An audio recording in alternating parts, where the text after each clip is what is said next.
ভিডিওর মধ্যে জুমার ব্যাপারে দুইটা মাত হইমো। এই দুইটা মাত আপনি যদি শুনুন না জানুন না তাহলে জুমার দিন আপনি আফসোস করবা, জুমার নামাজ পড়িতে পারত না এবং জুমার নামাজ কবুল হইতো না। এর লাগি বিশেষভাবে দুটা মাত আপনি যেত সময় পারবা না, যেত সময় শিখিবা না, এই ভিডিওতে এবার হইবা না। এই ভিডিও যদি দেখুন ইনশাআল্লাহ 2-3 বার অটোমেটিক আপনি শিখি লইবা। এর লাগি যেত সময় আপনি শিখুন না ভিডিওতে বিলকুল বার হইবা না। 1 নম্বর যে জিনিসটা হইমো এটা হইল গিয়া জুমার নামাজ হয় রাকাত। জুমার নামাজ হয় রাকাত। আর 2 নম্বর হইল গিয়া জুমার নামাজ পড়িবার তরিকা এবং নিয়ম কিলা পড়া লাগে। 1 নম্বর জুমার নামাজ হলো গিয়া 14 রাকাত। 14 রাকাত জুমার নামাজ পড়া লাগে। আর বেশিরভাগ দেখা যায় জুমার দিন নজওয়ান ভাই আইন যারা আছেন বা তারা কিতা হরণ বা সুগরাইনও দেখা যায় যে 14 রাকাত পড়েন না, শুধুমাত্র 4 রাকাত পড়েন আর ফরজ 2 রাকাত পড়েন ও 6 রাকাত পড়িয়া পারছেন। কেউ আছে তো খালি সুন্নত না, বাদ বাকি নফল না, শুধুমাত্র ফরজ সুন্নত ফরজ 2 রাকাত জুমার পড়িয়া বার হয়ে যায়। ইলা করবা না, এই গলতিটা কোনো সময় করবা না। আপনি জুমার নামাজ হলো 14 রাকাত। ফইলা গিয়া আপনি কিতা করবা, উজু করিয়া ফইলা গিয়া পড়ি লইবা আপনি কাবলিল জুমা 4 রাকাত, অর্থাৎ 4 রাকাত নিগুন লাগে সুন্নতে মুআক্কাদা। এগুন যদি আদায় করেন না তাহলে আপনি গুনাহগার হইবা। গতিকে কিতা করবা, ফরজ পড়িবার আগে 4 রাকাত সুন্নত পড়িবা, এগুন জরুরি মুআক্কাদা। আর তারপরে যে সময় ফরজ ইমাম সাহেব লগে পড়ি লইলা তখন হইল গিয়া 6 রাকাত হইলা 2 রাকাত ফরজ, আর এবার 4 রাকাত কত হইল 6 রাকাত। তারপরে জুমার ফরজের পরে আবার 4 রাকাত পড়িবা, হইল 6 রাকাত 10 রাকাত। 8 রাকাত সুন্নত আগে আর পিছে, আর মাঝে ফরজ 2 রাকাত, 10 রাকাত হয়ে গেছে আপনার।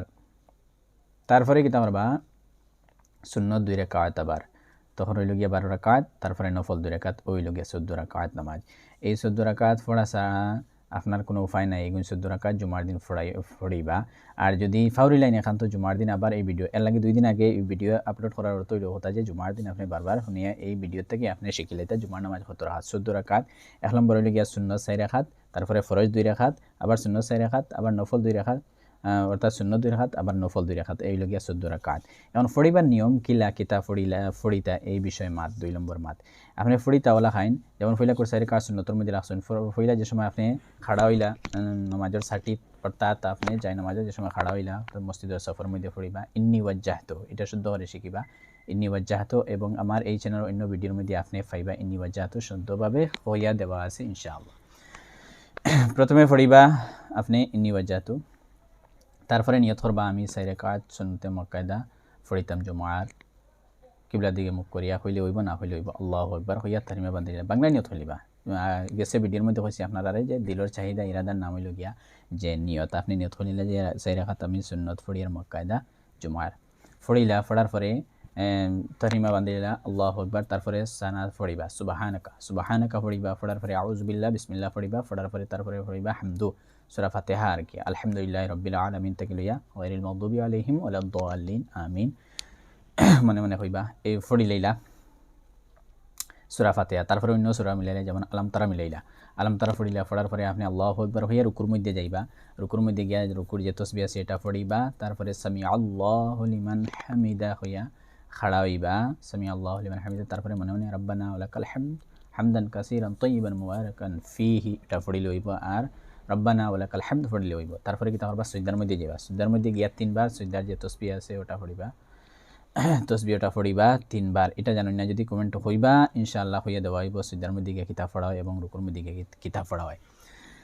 অতটুক তো জানার কথা একজন মুসলমান হিসাবে, রুকুর মধ্যে এবং সিজদার মধ্যে গেলে 3 বার পড়িতে যে কলিমা এটা তো জানার কথা। যদি কেউ জানুন না ইনশাআল্লাহ কোনো প্রবলেম নাই, আপনি কমেন্টের মাধ্যমে হইবা ইনশাআল্লাহ হইয়া দেওয়া হইব। তারপরে কি তারপর সিজদার মধ্যে যাইবা, গিয়া 3 বার পড়িবা সিজদার যে তাসবিহ আছে এটা, তারপরে আবার বইবা আল্লাহু আকবার হইয়া বইবা। তারপরে কি তারপর আবার সিজদার মধ্যে যাইবা, গিয়া আপনাকে এই যে দরমিয়ানের মধ্যে আল্লাহু আকবার কইবা তখন আল্লাহুম্মা গফিরলি ওয়ারহামনি বা আল্লাহুম্মা গফিরলি ওয়াহদিনি ওটা পড়ে লইব। তারপরে আল্লাহু আকবার হইয়া আবার সিজদার মধ্যে যাইবা, গিয়া আর সিজদা করবা, হইয়া ঠিক খাড়া হয়ে যাবা। আপনি খাড়া হইয়া তারপরে বিসমিল্লাহ পড়িবা। এই সময় আর আউযু বিল্লাহ লাগে না, আউযু বিল্লাহ পড়া লাগে না, বিসমিল্লাহ পড়িলে হইব। তারপরে সূরা ফাতিহা পড়িলা, তারপরে মিলাইবা সূরা অন্য সূরা যেমন লিইলা পড়িবা। লিইলা পড়ার পরে আবার রুকু করবা, রুকু থেকে উঠিবা সামি আল্লাহু লিমান হামিদা হইয়া, তারপরে রব্বানা লাকাল হামদ পড়িবা। পড়িয়া আবার সিজদা আপনি সিজদার মধ্যে যাইবা, গিয়া আবার 2 সিজদা করবা, করিয়া বইবা, বইয়া তাশাহুদ পড়িবা, তাহিয়াতু যেটা আছে এটা পড়িবা পুরা। পড়ার পরে আপনি আবার খাড়া হয়ে যাবা। আত্তাহিয়াতুর মধ্যে একটা মানুষে ভুল করেন যে আশহাদু আল্লা ইলাহা ইল্লাল্লাহ হইতে সময় আঙ্গুল উঠতি তো আর পড়তো, আশহাদু আল্লাহ ইলাহা ইল্লাল্লাহ হইতে পড়তো। এটা খেয়াল করবা। তশাহুদের মধ্যে যে সময় তশাহুদ পড়িলে তারপরে আবার খাড়া হয়ে যেতে এর মধ্যে নামাজ শেষ করবা, কারণ সাইরে কাটিত খাড়া যে সময় হইবা হওয়ার পরে আবার কিতা করবা ও সেম ওইভাবে কিতা করবা আপনি হাবদু পড়িবা, তারপরে অন্য সূরা মিলাইয়া এরকম রুকু সজদা করবা করিয়া আরেক রাকাত হয়ে গেছে, তারপরে উবাইবা আরেক রাকাত পড়িবা, তো বাস 2 রাকাত হয়ে গেছে, আগর 2 রাকাত আর এখনকার 2 রাকাত 4 রাকাত হয়ে গেছে। এই হইল গিয়া জুমার নামাজের ফয়লাকুর সুন্নতর নিয়ম এবং তরিকা। এই ভিডিওর মধ্যে হইল এবং অন্য ভিডিওর মধ্যে ইনশাআল্লাহ ফরজ কিলা পড়িতে এই ব্যাপারে মাত হইমু ইনশাআল্লাহ। বাট্টি ভিডিও আছে, আপনি দেখলেই বা 2বার 4বার দেখলে কোনো প্রবলেম নাই, কোনো অসুবিধা নাই। দেখুন ইউটিউবের মধ্যে ভিডিও দেখিয়া যদি কোনো জিনিস শিখিবার হয় তখন আপনি কিতা করবা 2বার 3বার দেখবা, শিখে লইতে পারবা। আপনি যদি একবার দেখুন তাহলে কোনো সময় শিখিতে পারতা না, গতিকে আপনি কমসে কম 5বার 6বার কিতা করবা ভিডিওটা দেখবা, তাহলে আপনি বেশ করেই জানা হইব এবং ভালো করে মাঠটা বুঝতে পারবা, শিখিতে পারবা। দেখুন এই চ্যানেলের যে ভিডিও আছে আপনার লাগে বহুত ফায়দা হইব, আপনি যাইনো শুনুন না এখানে বেশ ফায়দা হইব আপনার লাগে, কারণ এই ভাষায় ইউটিউবের মধ্যে পুরা ইউটিউবের মধ্যে ইলা ভিডিও একটাও হইতা না। গতিকে আমরা যে ভাষা যেটা চলে সিলেটি ভাষা, এই বিষয়ে যে মাসলা মাসাইল কীভাবে আমরা বুঝতে পারি না পারি সব ইনশাল্লাহ এই ভাষায় আসানোর সহিত বুঝিয়ে দেওয়া হয়। আপনারা বেশি বেশি চ্যানেল সাবস্ক্রাইব করুন এবং লাইক করুন, শেয়ার করুন, সব করুন।